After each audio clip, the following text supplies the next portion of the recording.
அனைவருக்கும் வணக்கம். இன்னைக்கு நான் ஒரு கதை சொல்ல போகிறேன். அந்த கதை பேர் மாயப்பை. ஒரு நாள் ஒரு ஆள் ரோட்டில் போயிட்டு இருந்தானா.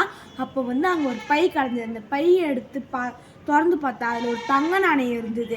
அந்த தங்க நாணயத்தை எடுக்க போகும்போது அந்த பை சொல்லுது, நீ இதுலேருந்து தங்க நாணயம் எடுக்க நிறைய வந்துக்கிட்டே இருக்கும்.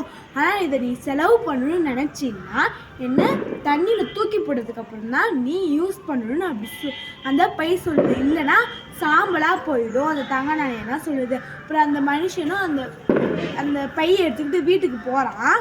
அப்போ தினமும் நிறைய தங்க காசு எடுத்துக்கிட்டே இருக்கான். ஒரு நாள் அவன் சாப்பாட்டுக்கு காசு இல்லை. அப்போ கூட அந்த பையை தூக்கி போட்டுட்டு அந்த காசை செலவு பண்ண அவனுக்கு மனசே வரல.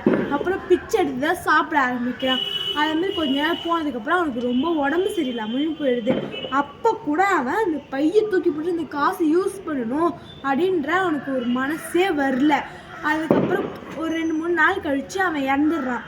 இறந்ததுக்கப்புறம் அவன் சொந்தக்காரங்களாம் இருக்காங்கல்ல, அவங்களாம் அவனை அடக்கம் பண்ணதுக்கப்புறம் அவன் வீட்டுக்கு பார்க்கும்போது இவ்வளோ தங்க நாணயத்தை வச்சுக்கிட்டு இவன் ஏன் பிச்சை எடுத்து சாப்பிட்றான், இவன் உடம்பு சரி பண்ணியிருந்தா இந்த காசெல்லாம் வச்சு இவன் உடம்பு சரி பண்ணியிருக்கலாமே அப்படின்னு அவங்க ரிலேட்டிவ்ஸ்லாம் அவன் சொல்லி திட்டிக்கிட்டே இருக்காங்க.